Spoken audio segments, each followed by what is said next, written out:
جب تم سکون کی کمی محسوس کرو تو اپنے رب کے سامنے توبہ کرو، کیونکہ یہ انسان کے گناہ ہی ہیں جو دل کو بے چین رکھتے ہیں۔ اللہ کے ساتھ کیے گئے کسی معاملے میں خسارہ نہیں، پھر وہ صدقہ ہو یا خیرات، تجارت ہو یا محبت، راز و نیاز ہو یا دعا۔ جس نے سکھ میں شکر ادا کیا اس نے دکھ میں رب کو بہت قریب پایا۔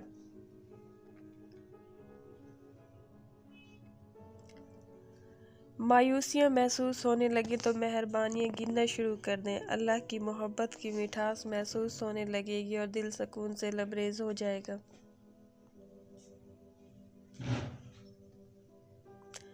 انسان مایوس اور پریشان اس وقت ہوتا ہے جب اپنے رب کو راضی کرنے کی بجائے لوگوں کو راضی کرنے میں لگ جائے۔